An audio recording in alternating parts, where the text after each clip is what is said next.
recording, and we will get started. Thank you for joining us today. My name is Amanda Ross. I am at the main campus of Texas A&M, and I'll be your Zoom host today.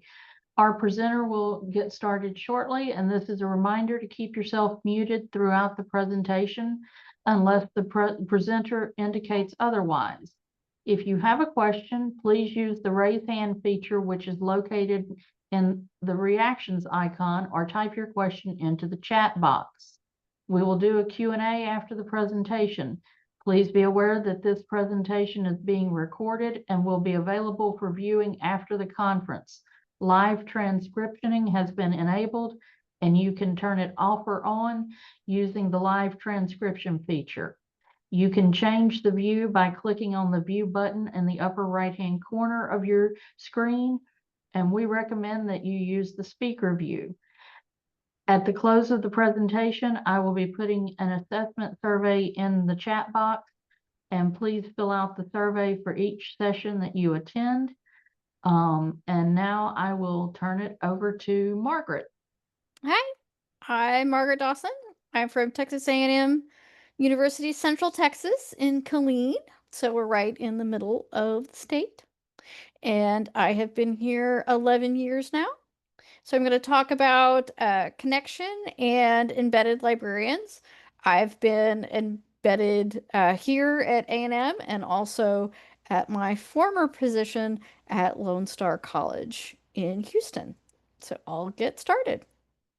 So the so you can have connections with both students and faculty through embeddedness. You can be that connection point for both the students and the faculty. So when students come in person, they can find that familiar face. And they also can look for you online. So most of the time, your picture pops up when you're online on chat or through your email, that kind of thing, that they can find you. So faculty connection is another important part of the embedded librarian role because you make those inroads with the faculty and you can, make relationships and build bridges with them also.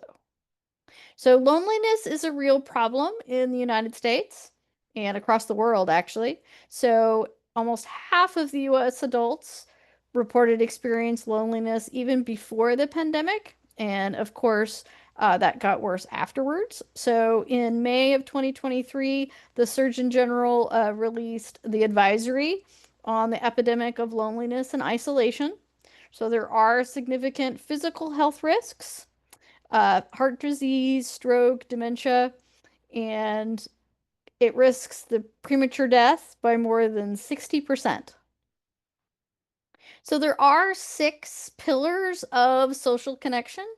So the libraries can play in multiple parts, but mostly it's the social infrastructure in local communities and also for online, the digital environments. But there's also public policies, the health section, the health sector, knowledge, and then building a culture of connection. So the library plays an important part of that one also. So the social infrastructure, such as libraries, and all types of libraries are really a good fit for developing social connection. So the lack of social connections does inhibit student progress, even in higher education. It's also important in the junior high and middle school students also. In medical students, the feeling socially isolated was associated with dropping out. It was one of the prime reasons they cited for leaving a program. There's 3 vital components of social connection. So your household size, your structure of your friend, marital partnership status, so that's under structure. So function, the degree to which the relationships serve your various needs. So, do you have emotional support? Do you have someone to mentor you at your job? Support in a crisis? And of course, mentorship can also come through in a university setting through professors and librarians also. So quality, the positive and negative aspects of relationships and interactions. So your satisfaction with the relationship or strain, and then the social inclusion or exclusion. So ties that bind, libraries are where people can build weak ties, connections to neighbors, classmates, and others that you see or interact with regularly.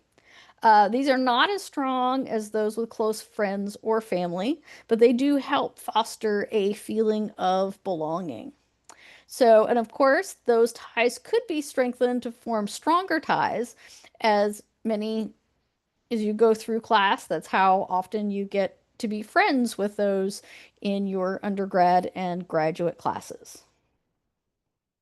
So, the beginning of embedded librarians, the term came out of a concept with embedded journalists in from TV mostly, but also in radio, World War II, and they had journalists embedded in various aspects of the military. It was really a part of the coverage of Vietnam. So you saw that a lot in both photojournalists, TV journalists, print journalists were attached and embedded into many different military units, and then they reported back to the rest of the world.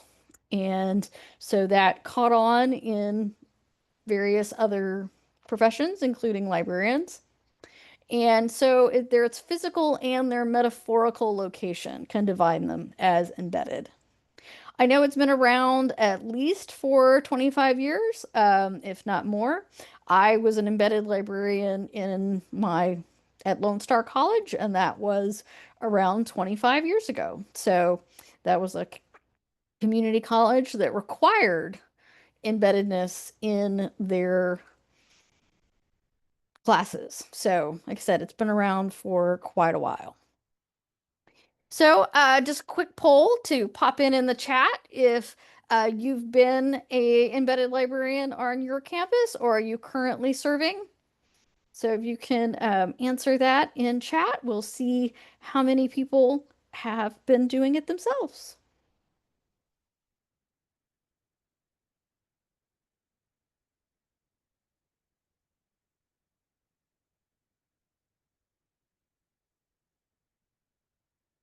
Nope, nobody so far? Ah, so we have one who's doing it now, and oh, 18 years. That's a long time.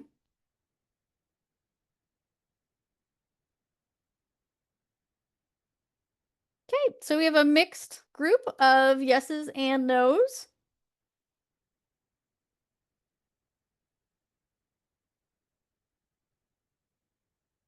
Okay, and invitation is important. That's one of the connections. Trying to get into the class can be difficult. Okay, we're gonna move on. Thank you for everyone who responded. So physical spaces. A librarian can be physically located in the community, like the journalist. So office or office hours in the department brings the librarian closer to their patrons and their service point.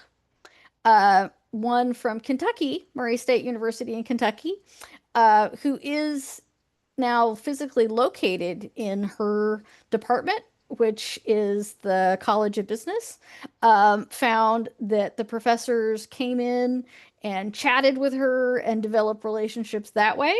And until she was physically in her department or in that department, she had trouble connecting to her professors.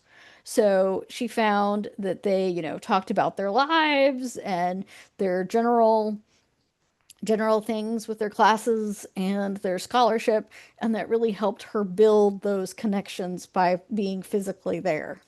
And she was actually initially reluctant to move.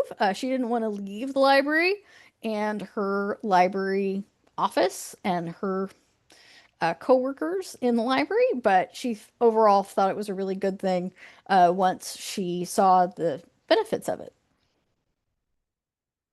So being physically close, so it's easier to access the official, those unofficial department gatherings, which can help build that collaboration. They're an insider rather than an outsider. And these are usually subject specialists. So the librarian who the example I used at from Kentucky did have a MBA along with her MLS. So she was able to have that subject specialty knowledge. So she knew what she was talking about. And it does allow them to give a high level of research help. So usually, like I mentioned, business, health, law, and this helps them in performing that in-depth research that they need to have as an embedded librarian. And also so once you're in the department, so that would be different from a specialty library, such as, having your own health library, law library, those kind of things, which of course many universities do. And these are usually being in the department is often found in smaller universities like this one in Kentucky. And there was another one that was mentioned that was in one of the smaller ones in New York City. I mean, New York State instead of New York City. So they didn't have that specialty library. And that was a way of getting them closer to their patrons and their service area. So just in general, so connecting to faculty if you're not physically there, or even if you are. So reach out to your liaison areas and ask about embedding in their classes the semester before. If you can go in person, that's great. A lot of, professors, they're either in class, but if you can look at their syllabus and find their office hours, I've had good luck with actually physically going to their office hours.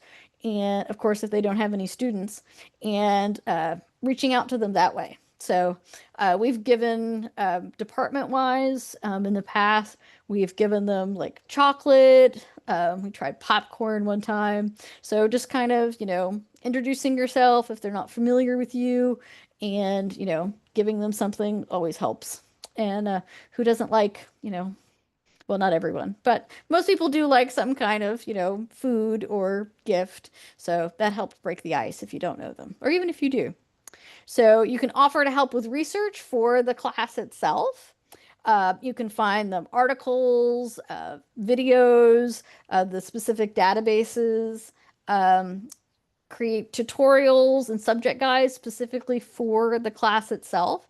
So instead of just a general, if you're using LibGuides, a general LibGuide on the subject, one specifically for that class. So what would be the most useful things that they could use in the class itself?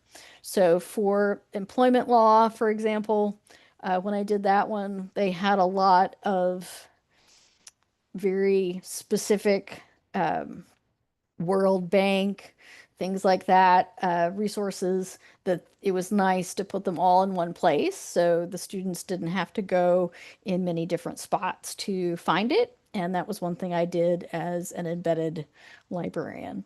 So you can also create assignments together with the professor and map them with the syllabus. So if you're using, you know,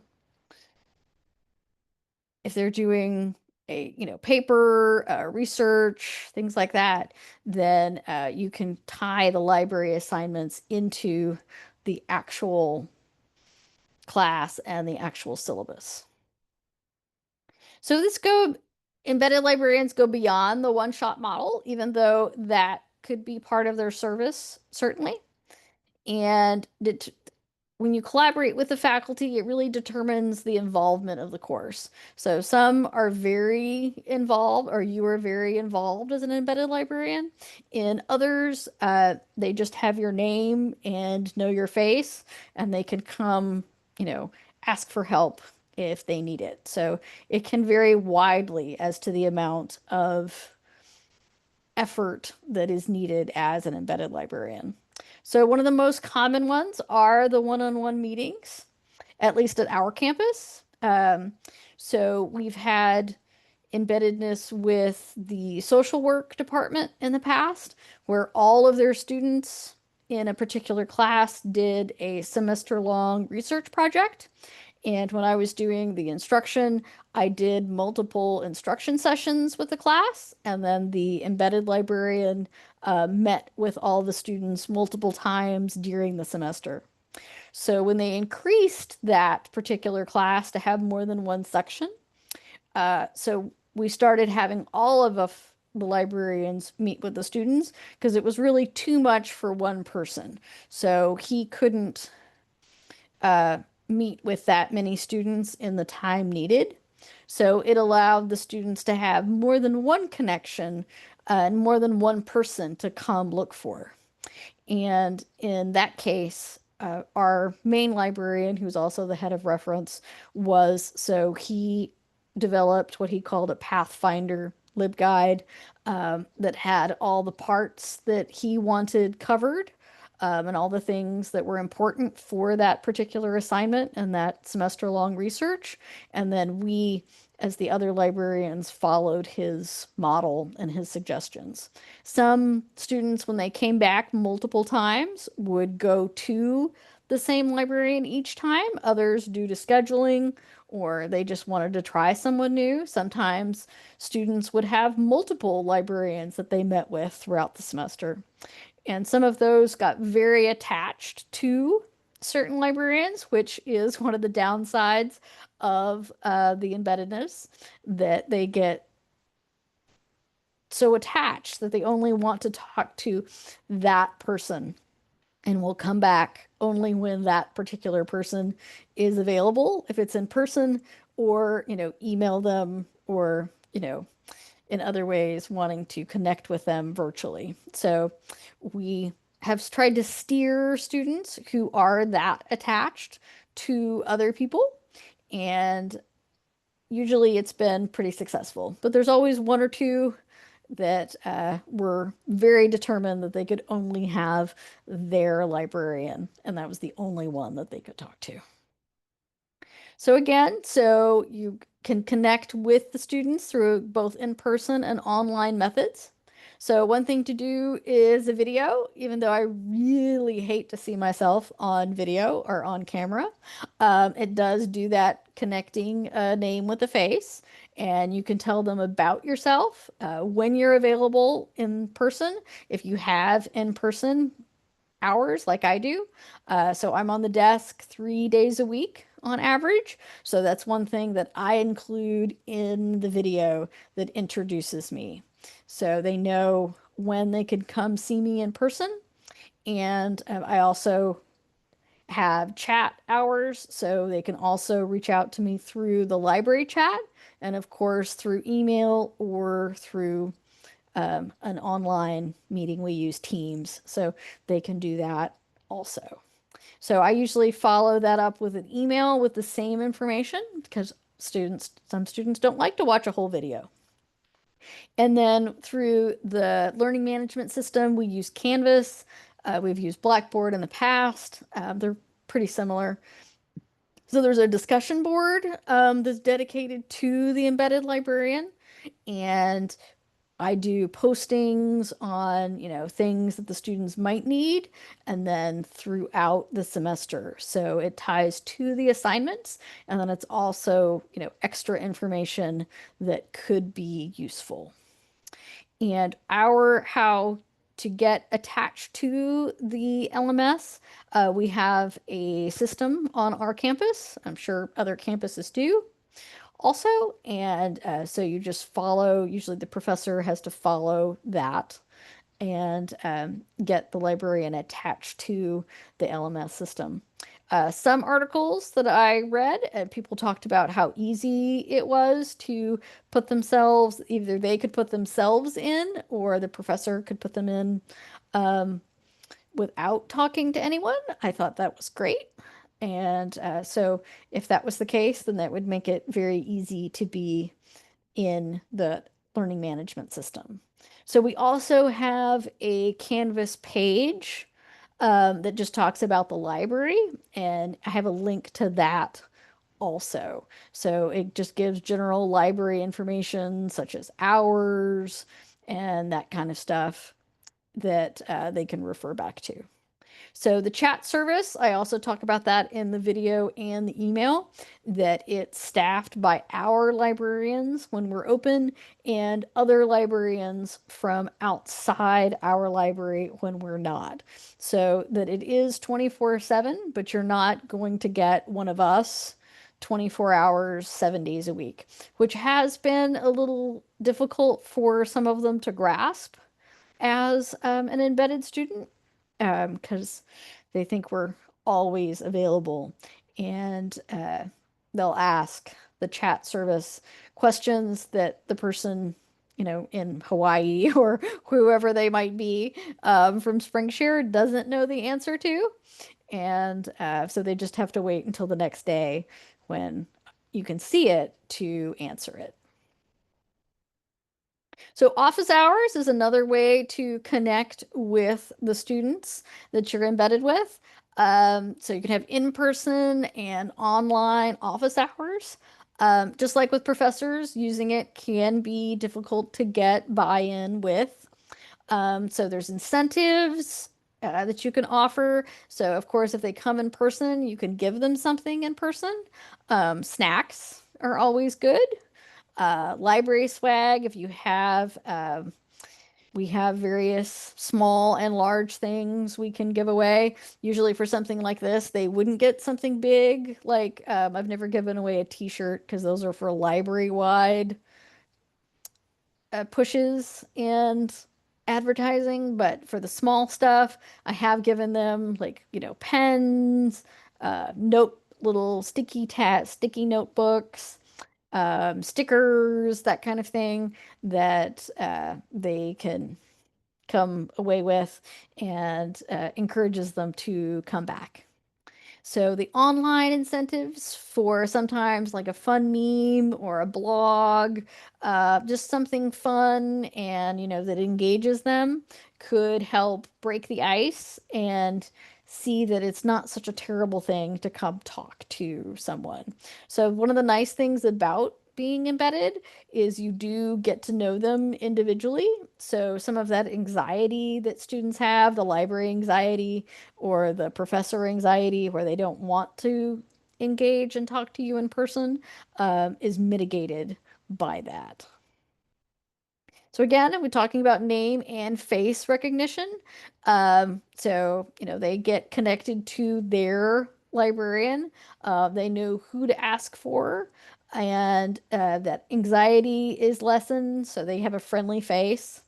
And some of the ones, at least so our is an only upper level university. So we have students coming in as juniors and then, we only get them for a few years. Some of them go on to graduate school and they're here for a few more years. But in general, they're not here for that, 4 years or 6 years that they are at other campuses. So it is nice to follow them throughout their academic career. And we have had some students that, like I mentioned, that social work class, that they've come in for that multiple times and then come in again in their senior year. And then some of them have even gone to graduate school for other universities and come back as alumni once that they were embedded to ask for more help.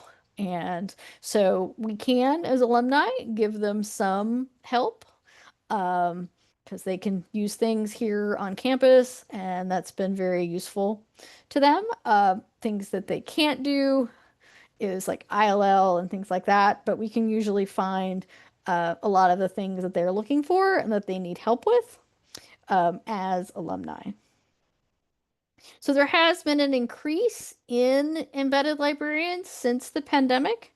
So of course, campuses having to not have any in-person classes or, closed completely. And it really allowed faculty to see the merit of the service. And so the instruction was now all online, all the students were online, and the many universities mentioned how even professors who were reluctant to engage with the service in the past. Once the pandemic literally forced them to, they became converts and had multiple embedded librarians in all of their sections or most of their sections. Some universities reported doubling their numbers as far as embedded librarians to hundreds of classes and also through almost every department. So it really saw a large increase. So, of course, it was a horrible thing that happened, but they were pleased with how their numbers and the interest in the program as a whole increased. So, this one was from 2021, this article, and there's been subsequent articles that have said the same, that students have, used the service themselves and really thought that it helped them as a student. And then once classes went back to in person, um, they used the online and came to workshops and just increased their use of the library in general after being part of the program. So there's some things that you need to be an embedded librarian.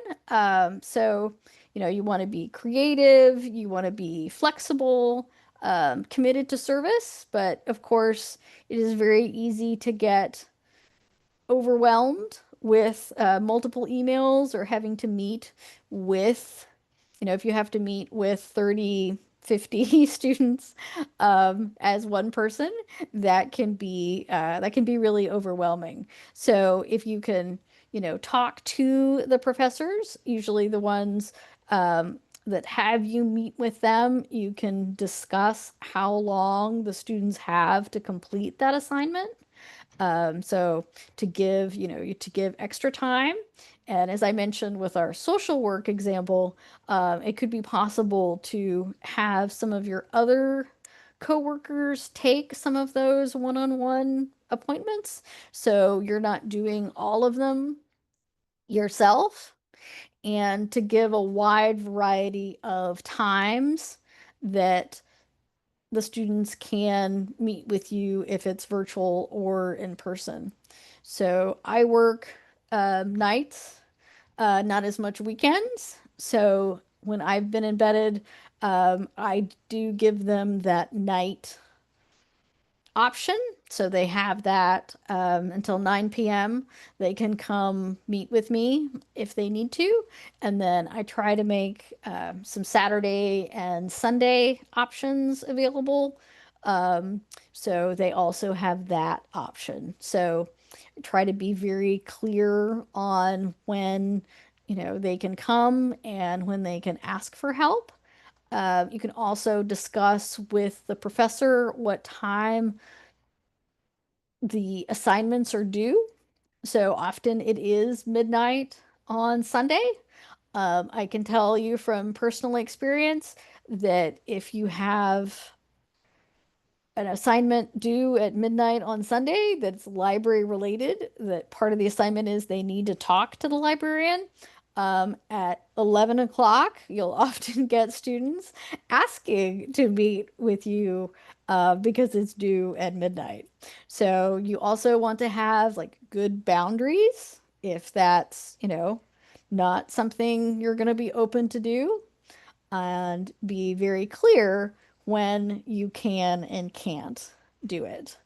Um, like I said, and after a little while, the students are usually pretty willing to uh, follow your lead and not ask for the most part. And the professor, of course, often has a lot to do with that. So if they are willing to answer them at 11 o'clock when things are due at midnight, then they would want you to also. You can also advocate for your liaison areas. So, you know, talk about them, connect with them. Possibly, if you're interested, get more training in the areas that you're attached to. We don't always get to choose are liaison areas. So if there's ones that you're weaker in, um, you might want to strengthen those skills so you can be um, ready to be embedded if they ask. I was not strong I didn't have experience with business. I did at my community college before. I was connected to English and vet tech because I actually have been a vet tech. So business for me was not one of my strong areas. I didn't have, you know, a lot of background in that. So I took the RUSA has a good class on business librarianship. So I took that class. I did some research and reading on my own, but I did have to do more when I was embedded in the employment law class because it was both business and law. So you do have to up your skill level a bit to meet those needs sometimes.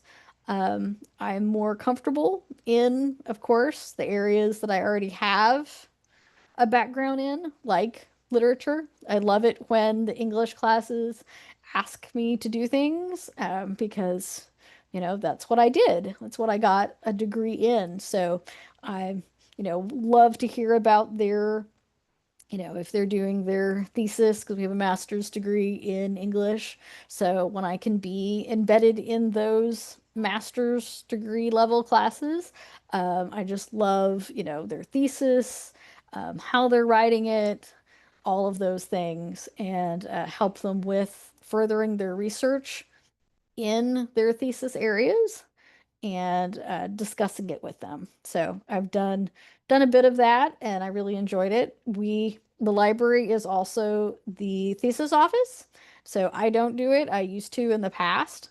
So the thesis office also is a great help of them besides their committee of getting their thesis where it needs to be. So the ability to thrive in traditional and non-traditional settings is another one. I've never been, all of mine has been in a traditional setting. Um, so the non-traditional one, I would actually think that would be pretty cool myself if to do that, but I said I have not. Um, I've read quite a few pros and a few cons on that non-traditional setting. Like I said, usually in, business, health, law. Um, the in Houston, I knew a law librarian that was attached to, that was embedded in um, the court. So he worked out of the Harris County Courthouse, and really, he really enjoyed his being he called it where the action was. So he really enjoyed that one. Sadly, that does no longer exist. They got rid of that quite a few years ago now, but it was just one of the different things that you know, have been in non-traditional settings. The law library in Houston is doing pods now. So that's one way that they're reaching out of their to do like, outreach and things like that. So the non-traditional settings are certainly very interesting. But the traditional ones, where a lot of us are, you could do a lot with those also. So physical spaces to connect are also an important part of library land.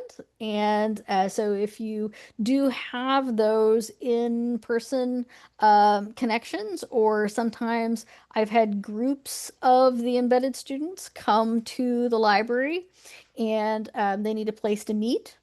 And even though this is the children's section at our library, it is popular with students. Our lovely library bookworm is a popular friend to have. But draw for most of the students for this particular area is the seating all moves around. So they can move these couches to, you know, configure how they like. And they're pretty comfortable, honestly. So they like that part. There's also a, you know, table in the middle, and there's other library areas that they can also congregate, but this one's pretty close to the reference desk. So I've had them come in groups during office hours and hang out in this particular area. So we also have, like, you know, stuffed animals, and it's bright and colorful. So for those students that can come in person, giving them spaces to actually meet um, is a nice touch.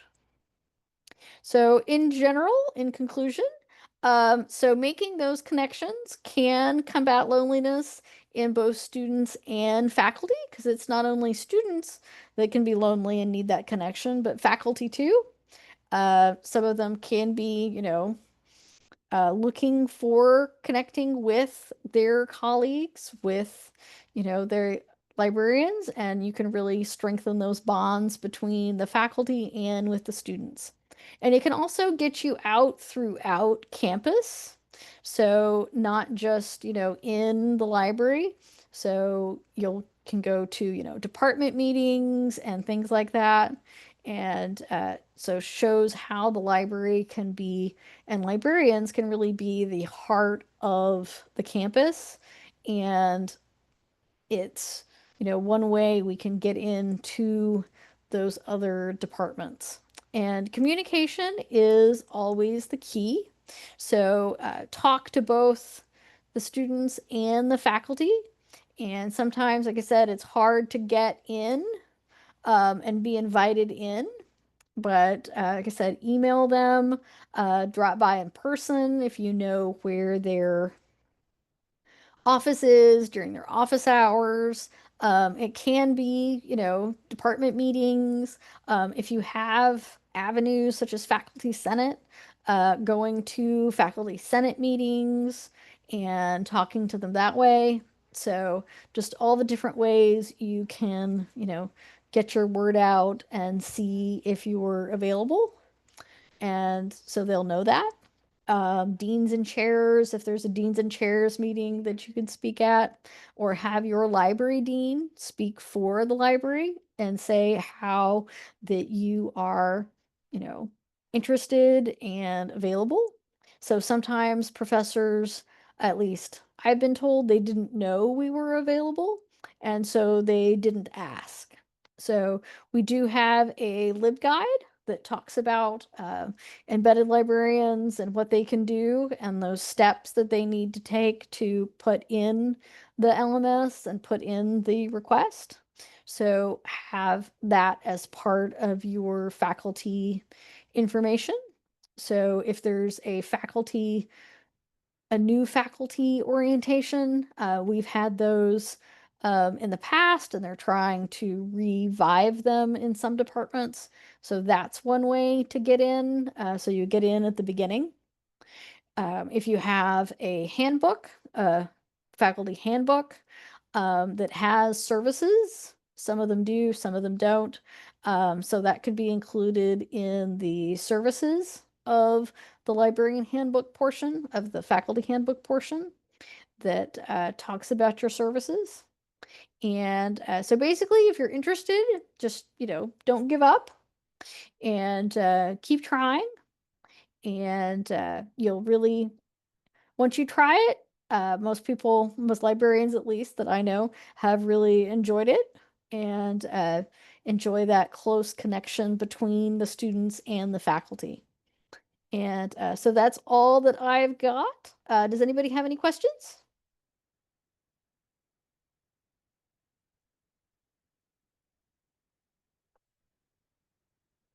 And I have my email up. I didn't include my slides, but of course, I'm more than happy to email anyone the slides, and the citations are at the bottom of each slide if you were interested.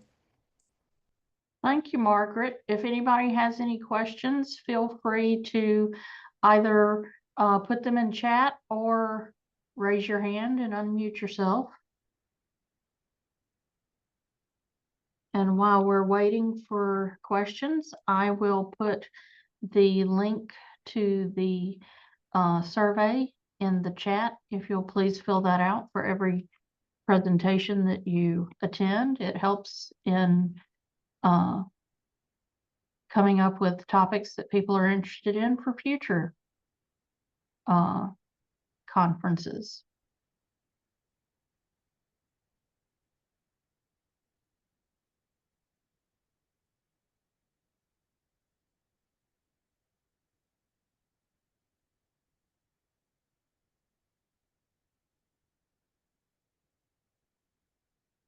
Oh.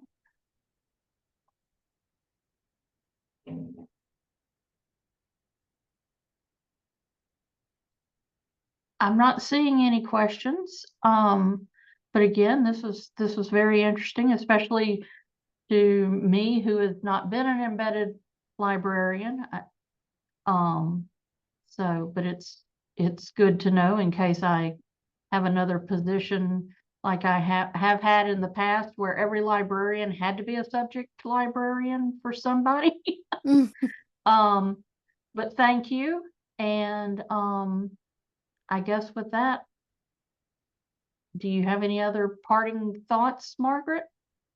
I don't, other than, like you said, if you're interested and it is something that your position is part of, don't feel scared to give it a try and to reach out and get started. So it really does depend on the individual professor. So like I said, some are, very hands-on and you do a lot of involvement with the class, and others, is very little. So either way, if you give it a try, a lot of people do enjoy it. All right. Well, with that, I will end the recording, and thank you very much. Thank you.